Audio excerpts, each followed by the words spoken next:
All right, guys, we're getting more and more news, remarkable stuff on the Titan submersible. How about this one? OceanGate's former finance director said she quit when Stockton Rush asked her to be the Titanic submersible's chief pilot after firing the original one for raising safety issues. That, according to a report, she told the New Yorker that she quit when the OceanGate CEO urged her to replace the former pilot. Apparently, she wants to remain anonymous, but in this story, she says, quote, "It freaked me out that he would want me to be head pilot since my background is in accounting." Oh my goodness. She said she did not trust Stockton Rush because he had just recently fired a former employee who had raised the concerns, David Lowrich. That's the same guy that sent the concerns in an email, and we've got more stuff on that.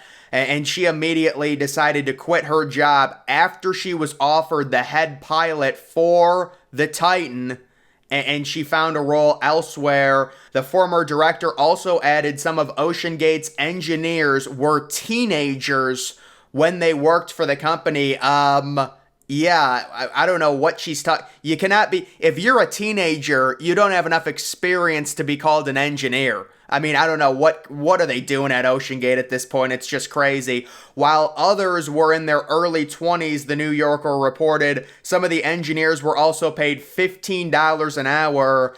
Well, that's just great. It looks like OceanGate was working with teenage minimum wage so-called engineers. No wonder this catastrophe happened. OceanGate CEO used college interns to design sub-electrical system. That's another report. The whole electrical system, that was our design. And this is according to a former student of Washington State University who worked on it in February of 2018. He said, quote, "We are on the precipice of making history and all of our systems are going down to the Titanic. It is an awesome feeling." OceanGate also used interns from Everett Community College's Ocean Research College Academy, but the school stopped offering internships with the company in 2019, according to a report. So this whole thing is just getting worse, and it just never ends. It never ends with OceanGate.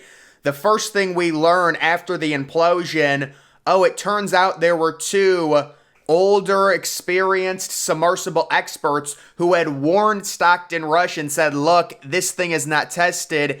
You've got to do something. The carbon fiber hull, yes, it's going to give you more room for more passengers. You're going to make more money, but it is an issue in terms of the amount of pressure it can take over and over again. They raised the major concerns. One of the dudes called the thing a lemon. He called the submersible a lemon. He said, listen, it was an email. He said, look, I am a risk taker. I'll do certain things. I would never step foot in the Titan submersible. That's an expert saying that. And what does he get for pointing out those issues?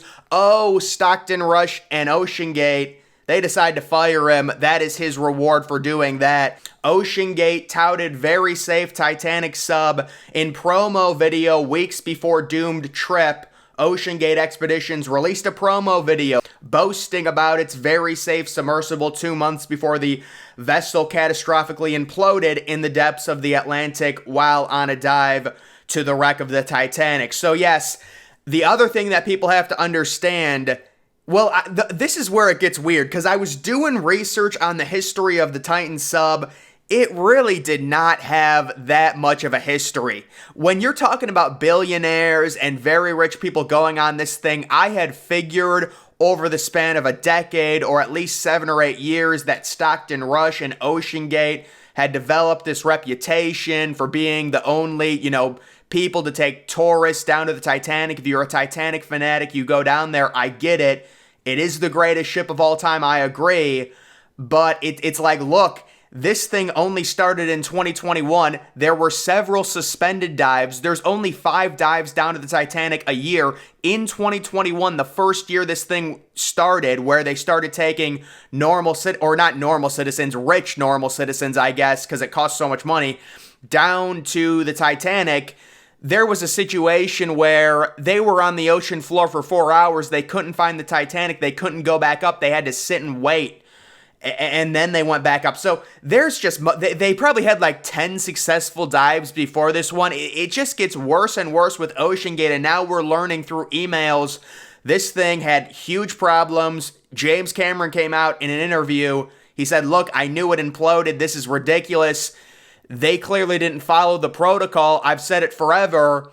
And also we have them apparently, hiring kids, engineers who are teenagers, 13, 14-year-old kids. I mean, how old are these kids? How are they an engineer if they're a teenager? That doesn't make sense. You don't have the qualifications. You're too young.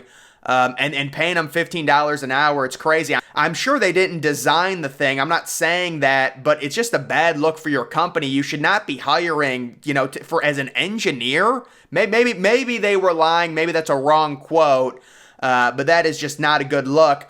Physician explains how Titan's catastrophic implosion happened and what it might have meant for those on board. So there are two different theories that I've seen circulating the news on what happened. I talked about it yesterday. What happened with the 5 people on board? Did they know there was a problem? Were they listening to jazz music? People are saying, listen, it was completely pitch black. They were listening to music and then the implosion happened. And then you have other people saying they realized there was an issue. Stockton Rush tried to return to the surface, probably didn't know the implosion was coming. But either way, when it comes to the implosion itself, there is no pain. There is no reaction. It happens too fast. So maybe they had an idea that they had to return to the surface. If that was the case, I'm sure Stockton Rush told them, communicated, this happens. We go on these dives. It's 50-50. A lot of the times it doesn't work out. We got to go back up. We don't like where the pressure is. There's creaking. There's a noise. There's also been reports of people going on dives down to Titanic, not making it due to different sounds. And there was actually people asking Stockton Rush, why is it making that noise? And he's like, oh yeah, that's normal. So there's also that. But so those are kind of the two different theories right now. And they asked this physician, what does it mean for a submarine to have imploded? What causes a water in a submersible to implode? How is that different from an explosion? Yeah, we don't need to know. We already know that one. Can you briefly explain, if you can, the engineering behind how submarines are able to navigate such crushing depths in the first place? And why Titan presumably was unable to. The key is the design of the hull that protects the vessel against the large external water pressure that is trying to crush the hull. Much of the existing technology is based on steel, titanium, and aluminum. The performance of these metals under extreme stress is well understood. However, the Titan's hull had an experimental design. I mean, they do say in their waiver it's an experimental submersible, but it used mostly carbon fibers, which have an advantage of being lighter than titanium or steel, so Titan could have more space for passengers. The proportions of carbon fiber for deep sea applications are, however, not that well understood. It can crack and break suddenly. Also, Titan had previously gone for deep sea dives a few times, which could have contributed to the fatigue of the hull to make the hull more prone to failure. So that is a little background on that. And then this was another, I've already talked about this, I believe. New Yorker, an ex-OceanGate employee, once sent an ominous email raising safety concerns about the doomed Titan submersible. Yes, that's that same employee that was fired for raising the concerns. And then this is just another little theory. I really haven't seen this much anywhere, so I figured I would include it. Wreckage of the sub may reveal cracks, signaling the cause of the implosion, according to an expert. A doctor from the University of Plymouth said that, quote, this could have been an electrical catastrophe. Oh my goodness.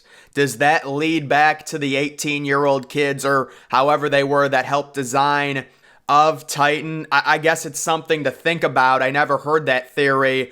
They're also saying it could have been a fire. Any leakage of water coming through to the electrics could lead to failure as well. So there's a lot of different things going around. I would still say at this point, the carbon fiber hull being the main culprit of constant pressure onto it, causing it to weaken over time and then eventually finally give way.